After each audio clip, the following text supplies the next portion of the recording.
Drugs कनेक्शनवरून फोटोवरचा भडका, आजी माजी खासदार पुन्हा आमने-सामने। ड्रग्स प्रकरणातील आरोपींचे विखे लंके यांच्यासोबत फोटो व्हायरल झाल्याने एकच खळबळ। पुणे जिल्ह्यातील शिरूर येथे पकडलेल्या ड्रग्स प्रकरणाचे धागेदोरे थेट अहिल्यानगरपर्यंत पोहोचले असून या प्रकरणावरून आता जिल्ह्यात राजकीय महाभारत पेटले। या गुन्ह्यातील आरोपींचे आजी माजी खासदारांसोबतचे फोटो सोशल मीडियावर सध्या व्हायरल झाल्याने खळबळ उडाली आहे।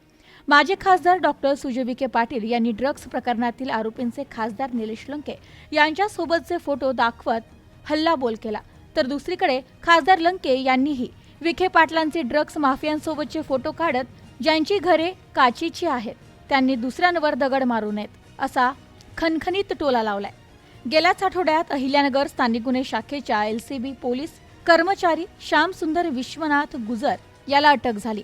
शिरूर येथील गॅरेज चालक असलेल्या शादाब शेख याच्याकडे सापडलेले ड्रग्स हे पारनेर तालुक्यातील कोहकडी हमालवाडी येथील ज्ञानदेव बाळू शिंदे यांनी दिल्याचे तपासात समोर आले। शिरूर पोलीस ठाण्यात दाखल FIR मध्ये ज्ञानदेव शिंदेचा सहभाग असल्याचे नमूद झालं।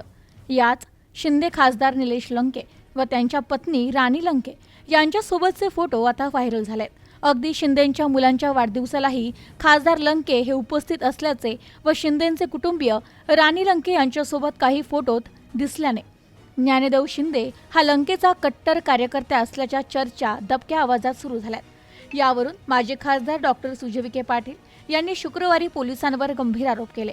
ड्रग्स प्रकरणातील म्होरक्या श्यामसुंदर गुजर हा काही दिवसांपूर्वी पारनेर पोलीस स्टेशनला कार्यरत होता व त्याच्यावर गंभीर आरोप होते। अवैध व्यावसायिकांशी संबंध असूनही त्याची बदली थेट नगर LCBत कशी झाली, यासाठी कुणाची शिफारस होती हे पोलिसांनी पत्रकारांना सांगावे असे आवाहन विखे पाटलांनी दिले। तसेच आरोपी शिंदेंचे नाव आरोपपत्रात येऊ नये म्हणून एक नेता अर्धा तास पोलीस ठाण्यात बसलेला होता असा आरोप करत त्यांनी लंकेंना लक्ष्य केले। खासदार लंके यांचे यापूर्वी पुण्यातील डॉन गजा मारणेचा सत्कार करतानाचे आणि सिस्पे इन्फिनिटी घोटाळ्यातील आरोपी आपले पाहुणे असल्याचे सांगणारे फोटोही व्हायरल झाले होते। याची आठवण विरोधकांकडून करून दिली जाते। तर दुसरीकडे खासदार निलेश लंके यांनी आरोपांना प्रत्युत्तर देताना माजी खासदार विखे पाटील आणि पारनेरचे आमदार काशीनाथ दाते यांच्या ड्रग्स प्रकरणातील मुख्य आरोपी भूषण उर्फ ऋषी चत्तर याच्यासोबतचे अतिशय जवळचे फोटो समोर आणले। सार्वजनिक आयुष्यात हजारो लोक भेटतात, फोटो काढतात, कुणाच्या कपाळावर त्याची गुन्हेगारी पार्श्वभूमी लिहिलेली नसते। एका फोटोवरून नाते जोडणे म्हणजे बालिशपणा आहे।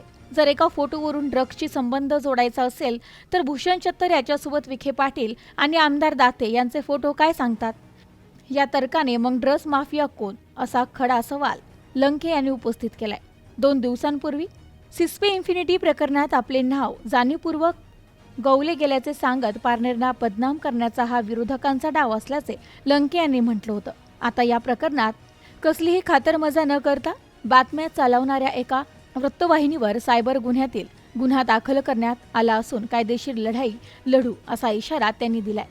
विकासाची दृष्टी नसल्याने आणि पराभव स्वीकारावा लागल्याने विरोधक खोट्या बातम्या आणि फेक फोटो पेरून प्रतिमा मलिन करण्याचे बालिश प्रयत्न करत आहेत अशी टीका त्यांनी केली आहे। ज्या पोलीस कर्मचाऱ्याचा उल्लेख विखे करतात त्याला आशीर्वाद कुणाचा होता व नियुक्ती कुणाच्या शिफारसीने झाली हे जिल्ह्याला चांगलेच माहिती आहे असे सूचक विधानही लंके यांनी केले। खरंच वाद घालायचा असेल तर विकासावर घाला, मी समोरासमोर जाहीर चर्चेला तयार आहे असे आव्हानही त्यांनी दिले।